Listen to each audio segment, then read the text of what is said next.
এখান থেকে ইনপুট করি ৬, তাহলে এখানে আমার ৬,০০০ চলে আসছে। তো এই ভিডিওতে আমরা দেখব কিভাবে কাউন্টার অথবা টাইমারের যে পিটি অথবা কাউন্টারের পিবি সেটা আমরা কিভাবে এইচএমআই থেকে ইনপুট করব। অর্থাৎ এটা ফিক্স থাকবে না। কেমন? আমি এটা এখানে ফিক্স করে দিছি। আমি এইচএমআই থেকে যা দিব সেটা এখানে আসবে। তাহলে যেটা করতে হবে আপনাকে এখানে আ আর ফিক্স না রেখে আমরা একটা ডাটা রেজিস্টার বসাবো। MW ১১২ আমি নিলাম। যেহেতু আমি আগে ১১০ নিছি। কেমন? এটাকে আমি যেটা করব, আমার স্ক্রিনে এসে আরেকটা IFL নিবো আমি।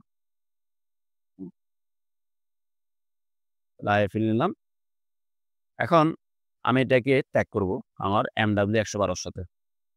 তো আমি এখান থেকে প্রপার্টিজ আসবো, জেনারেল, এটা আমার ১১২ দেখতে হবে আমার কোনটার, যে ১১২ এখানে আছে। এখন আমি এটা দিয়ে ভ্যালু দিব। এটা দেওয়ার জন্য আমাকে চুজ করতে হবে ইনপুট। কত সংখ্যা দিতে চাই? ধরুন আমি সাপোজ আ ৩ ঘর দিতে চাই। এর বেশি কেউ দিতে পারবে না। কেমন? মানে এখানে ১০০ র বেশি কেউ দিতে পারবে না। ২০০ র বেশি কেউ দিতে পারবে না।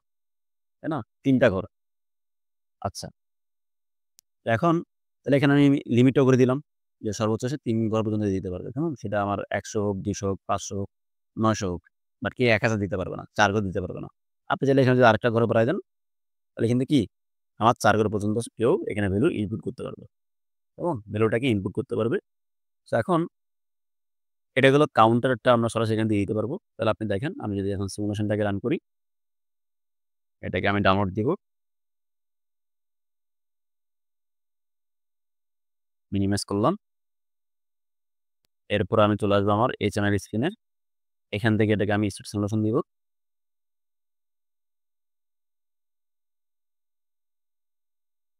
তাহলে আপনি এখন প্রোগ্রামটা দেখেন। আমরা এটাকে অন করি। আমি যখন এটা যে আমি ইনপুট দিয়ে নিছি, যখন আমি এখানে ক্লিক করব একটা আমার টাচ প্যাড ওপেন হবে। একটা কিপ্যাড আমার ওপেন হবে। সো এখান থেকে ধরুন আমি দিলাম ১০। ১০ দিয়ে যখন আমি এন্টার দিব, দেখুন এখানে ১০ জমা হয়ে গেছে। মানে এই কাউন্টারটার ভ্যালু যখন ১০ হবে তখন কি হবে? কাউন্টারে অ্যানোটেন্স যাবে। আর বর্তমানে সিভিটা কারেন্ট ভ্যালুটা আমার এখানে শো করতেছে। আমি যদি দেখেন এখান থেকে আমি যদি ১০০ দিই, ১০০০ দিয়ে এন্টার দিলাম, এখানে কিন্তু ১০০০ চলে আসছে। কাউন্টারের ভ্যালু ১০০০ হওয়ার পরে কি হবে? তার অ্যানোটেন্সি হবে এনসিটা এমন হবে। কেমন? তো এভাবে আমরা কি করব? আমাদের কাউন্টারের ভ্যালুটাকে আমরা HMI থেকে ইনপুট করব। এখন যদি আমি টাইমারের করতে চাই, টাইমারের করতে গেলে একটু ঝামেলা আছে। সেটা হচ্ছে কি? টাইমারের পিটি গুলা কিন্তু নরমালি হয় মিলি সেকেন্ডে। সো আমি তো HMI থেকে ১, ২, ৩ পাঠাবো। মানে ১ পাঠানো মানে আমার ধরুন ১ সেকেন্ড। আমি ৬০ পাঠালে কি ৬০ সেকেন্ড। তো এখন এটার জন্য আমাকে আবার একটা ম্যাথ করতে হবে মাল্টিপ্লিকেশন। তাহলে আমি সেম লাইনেই করি, যেটা আমরা আগে করে রাখছিলাম। ম্যাজিক বলছিলাম। আমি MUL মাল্টিপ্লিকেশন নেওয়ার পরে আমি এখানে একটা ইনপুট রাখবো, যেটা আমার HMI থেকে ইনপুট করব। তাহলে আমি লিখলাম, ধরুন যেহেতু আমি এগুলো MD দিয়ে করছি, MD ২০০। এটা দিয়ে আমি HMI থেকে ইনপুট করব। তাহলে এটার সাথে কত গুণ হবে? ১০০০। গুণ হয়ে কোথায় যাবে? ধরুন আমার MD ২০৪। এই ২০৪ কে আমি কি করব? আমার এই টাইমারের পিটিতে বসাই দিব। হুম? তাহলে এইটা ২০৪ টা এখন নিচ্ছে না, কারণ এটাকে আমি ফরম্যাট একটু চেঞ্জ করে দিই। Reward tag.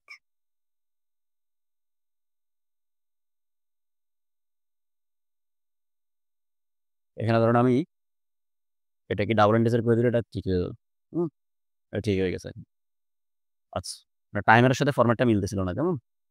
আচ্ছা, এখন এখানে আমি টাইমটা দিব MD ২০০ তে। তাহলে আমি এখানে এটাকে রিনেম করতে পারি। যে টাইম ইনপুট। হুম? Time input.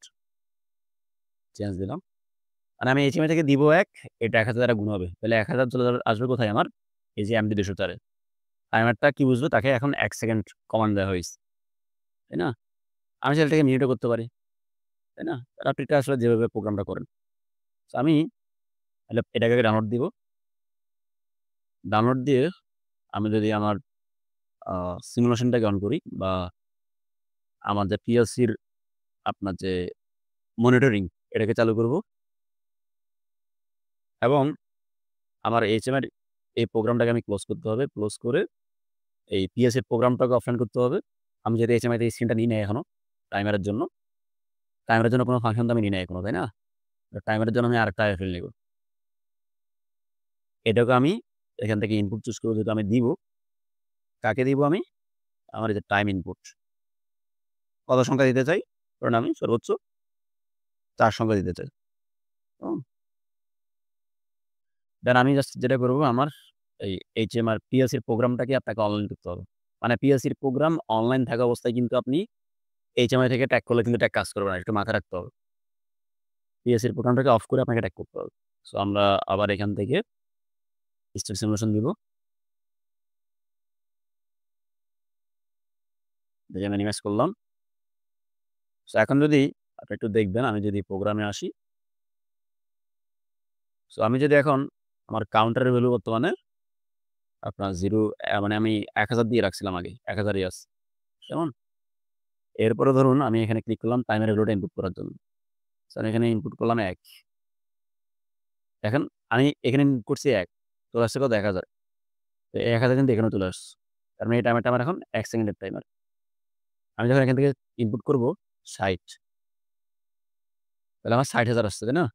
আমি যদি এখন এখান থেকে ইনপুট করি 6, তাহলে এখানে আমার 6000 চলে আসছে, তাই না? মানে আমার 6 সেকেন্ড। সো আমি যদি এখন আ আপনার এটাকে 1 মিনিট দিতে চাই, তাহলে আমি কি করতে হবে? এখান থেকে আমাকে আপনার 60 দিতে হবে। 60 সেকেন্ড না 1 মিনিট, তাহলে এখানে 60,000 চলে আসবে, তাই না? এখন আপনি চান যে ভাই আমি এখানে 1 দিলে এখানে 1 মিনিট আসবে। তাহলে আপনাকে এখানে কি বসাতে হবে? এখানে আপনাকে 1 দিলে 1 মিনিট এখানে, তাহলে এখানে আপনাকে আ 60,000 বসাতে হবে।